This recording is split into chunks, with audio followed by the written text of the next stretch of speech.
Good morning, नमस्कार।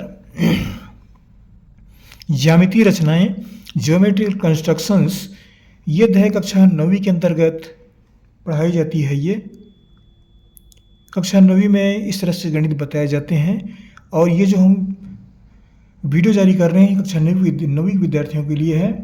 और समचतुर्भुज की रचना कक्षा 8वीं में बताई जाती है। ये 8वीं में भी इस तरह के प्रश्न हैं, मैं इसलिए बताने जा रहा हूँ। पढ़ो मेरी जानकारी है। ये 8वीं में भी समचतुर्भुज की रचना की जाती है, कैसे करें ये बताई जाती है। तो ये जो प्रश्न लिया हमने कक्षा 9वीं की छत्तीसगढ़ पाठ्यपुस्तक निगम की वहाँ की किताब से मैंने ये प्रश्न लिया है और ये जो वीडियो है वह छत्तीसगढ़ से जारी की जा रही है। अब देखिए क्या प्रश्न है। एक समचतुर्भुज की रचना कीजिए जिसके दो विकर्ण क्रमशः 4.5 सेंटीमीटर और 6 सेंटीमीटर हो। क्या क्या दिया गया है और क्या करना है ये हम पहले लिख देते हैं।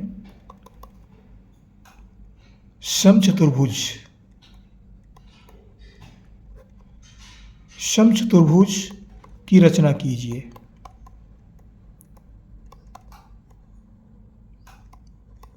ये हमें बनाना है। इसमें क्या क्या दिए गए हैं। विकर्ण,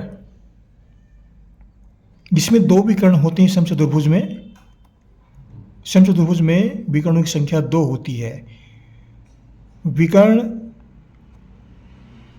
दो विकर्ण बराबर 4.5 सेंटीमीटर और दूसरा है 6 सेंटीमीटर। दोनों विकर्ण में से हम एक विकर्ण पहले लेते हैं। अब इसको पहले लेते हैं 4.5 सेंटीमीटर का।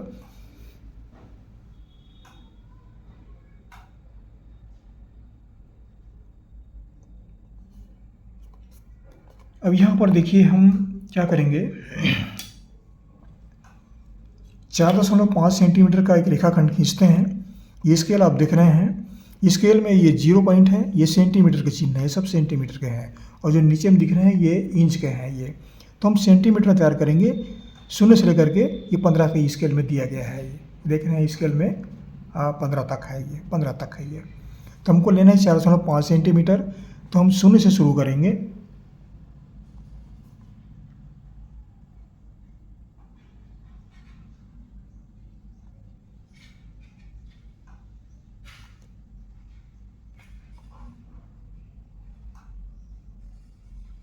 चार 4.5। तो यहाँ पर ये 0 है, ये शीश में रख रहा हूँ मैं। ये 0, इसको 0 पढ़ते हैं।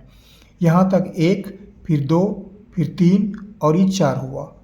तो हमको क्या लेना है 0.5 और लेना है। तो हम 4 के आगे 5 लकीर और आगे लेंगे। 1 2 3 4 5, ये 5 वाला लकीर है, यहाँ तक आएगा ये। तो हम एक रेखाखंड खींच देते हैं। ये 4.5 तक हुआ, 5 वाला लकीर तक। इस तरह से हमको एक रेखाखंड प्राप्त होती है।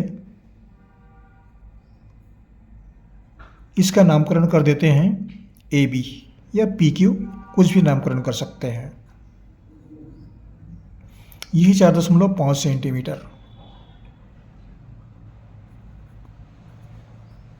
अब क्या करेंगे, इसका हम लंबार्धा खींचेंगे। लंब समद्विभाजक लंबार्धा खींचेंगे तो क्या करेंगे, इसके लिए हम आधे से थोड़ा ज़्यादा इस रेखा का, इसको देख लीजिए। लंबार्धा खींचने के लिए ये लगभग आधा है, आधा से हम थोड़ा ज़्यादा लेते हैं। ये लगभग थोड़ा ज़्यादा हो गया। इतने में इसका लंब समद्विभाजक बन जाएगा। आधे से कम लेंगे तो नहीं बनेगा। हम थोड़ा सरका रहे हैं आगे इसको ताकि साफ साफ दिख जाए। इस तरह से ये चाप काट दीजिए, ऊपर नीचे दोनों काट दीजिए। ये दोनों तब चाप कट गया। अब इस चाप को छोटा बड़ा नहीं करना है, जैसे था वैसे ही रखना है। ये बिंदु B पर एक नोक रखते हैं और इस तरह से एक चाप फिर काट देते हैं। ऊपर नीचे दोनों काट दिए, इस तरह से दोनों कट गया। अब कटने के बाद में हम क्या करेंगे, हम दोनों बिंदुओं को मिला देते हैं। थोड़ा सावधानी बरतनी पड़ती है इसमें।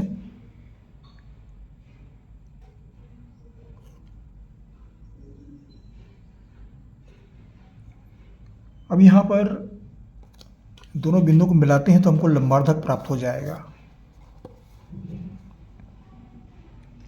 बिंदु को मिलाते समय थोड़ा सावधानी बरतना पड़ता है, ध्यान रखिए आप, नहीं तो बड़ा तिरछा होता है ये।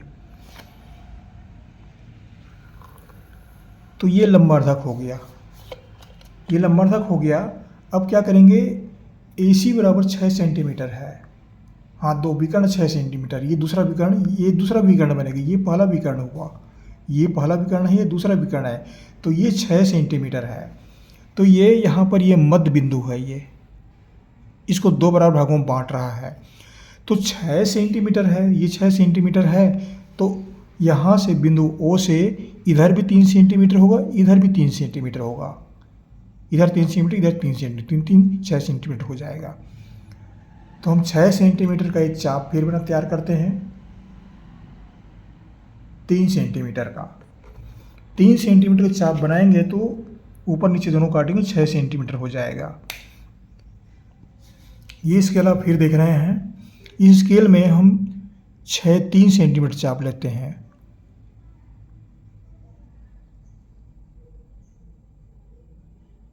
ये 3 सेंटीमीटर आप देख रहे हैं, लगभग 3 सेंटीमीटर, पूरा 3 सेंटीमीटर है। अब ये चाप हम बिंदु O को केंद्र मानते हैं, ये केंद्र हो गया।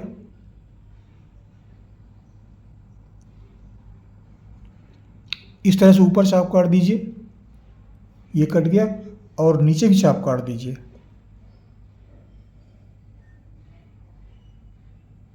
ऊपर नीचे दोनों जगह चाप कट गया, इस तरह से आप काट सकते हैं। इधर भी चाप कट गया और ऊपर भी कट गया, दोनों जगह कट गया ये। अब चाप कट गया तो इसको हम चारों बिंदुओं को मिला देते हैं।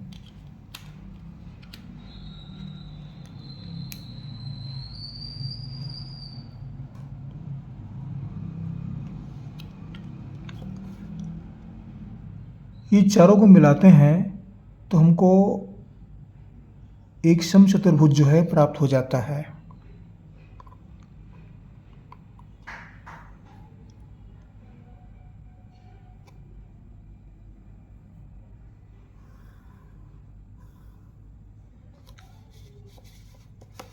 इस भुजा को ही मिला देते हैं, हमको चारों भुजा को मिलाना पड़ेगा। थोड़ी सावधानी बरतते हुए इसको हम तैयार करते हैं।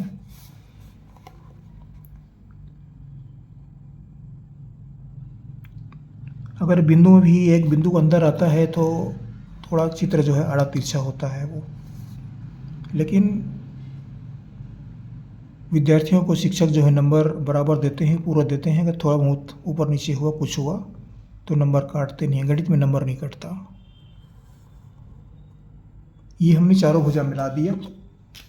अब इसको मान लो हम बिंदु C कहते हैं और इसको बिंदु D कहते हैं। ये 6 सेंटीमीटर का हुआ, ऊपर नीचे दोनों, इधर भी 3 है, इधर भी 3 है।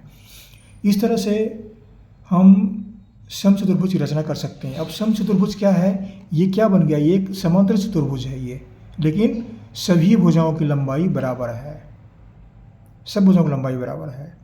ये भुजा और ये भुजा और ये भुजा और ये भुजा, चारों भुजा बराबर होंगे तो उसको समचतुर्भुज बोलते हैं। ऐसे समांतर चतुर्भुज जिसकी सभी भुजाएं आपस में बराबर हो, सम माने बराबर, तो ये समचतुर्भुज रचना होती है। अब इसके लिए हम रचना के पद भी लिख देते हैं। कैसे रचना लिखेंगे, जैसे जैसे काम कर देंगे वैसे वैसे रचना के पद लिखिए। इसको याद करने की आवश्यकता नहीं है, याद मत करिए, इसको अपने शब्दों में लिखिए। कैसे लिखेंगे, पहले काम हमने क्या किया है, पहला AB बराबर 4.5 सेंटीमीटर का रेखाखंड खींचा या रेखाखंड तैयार किया। दूसरा काम क्या किए हैं, दूसरा रेखाखंड AB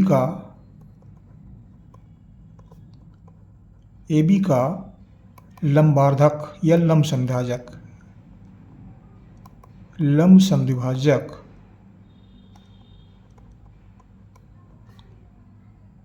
प्राप्त किया या खींचा, जो बिंदु O पर कटती है। जो ओ पर कटती है।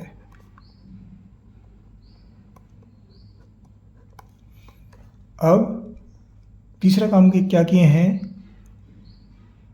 बिंदु ओ को केंद्र मानकर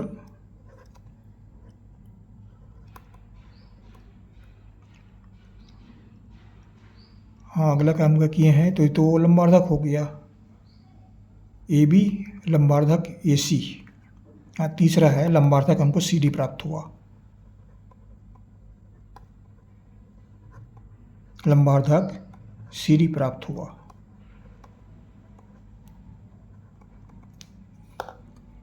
अब क्या काम किए हैं, ओ सी बराबर 3 सेंटीमीटर और ओ डी बराबर 3 सेंटीमीटर।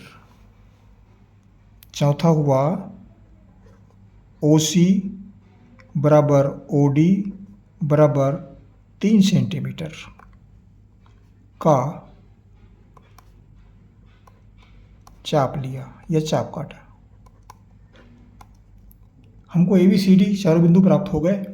इसके पश्चात हम क्या किए हैं, ए बी को सी और डी से मिलाया गया। ये पांचवा काम किया हमने। ए और बी को सी और डी से मिलाया गया। अगला काम क्या किए हैं, ये तो पूरा हो गया। अब चित्र बन गया। छठवां में लिखेंगे हम समचतुर्भुज ए बी सी डी की रचना होती है। ए बी सी डी की रचना होती है। इतना लिख देना पर्याप्त है आपके लिए। विद्यार्थियों के लिए इतनी बातें लिख देना पर्याप्त है। आशा करता हूँ ये कक्षा 9 विद्यार्थियों के लिए वीडियो लाभदायक सिद्ध होगा। आप जहाँ से पढ़ रहे हैं कमेंट्स कीजिए, बताइए कि हमारे चैनल कैसे लगते हैं। आपको हमारी ओर से बहुत बहुत शुभकामनाएं। हमारा चैनल सब्सक्राइब करना ना भूलें, सब्सक्राइब अवश्य कर दीजिएगा, क्योंकि सब्सक्राइब नहीं करेंगे तो हमारे काम आगे नहीं बढ़ पाते। हम ही बताने जा रहे हैं आपको, हमारा काम रुक जाता है वहाँ पर। सब्सक्रिप्शन की आवश्यकता पड़ती है हमको, इसलिए सब्सक्राइब कर दीजिए। अगले वीडियो में फिर मुलाकात होगी। Thank you. पढ़ते रहिए। शुभकामनाएं।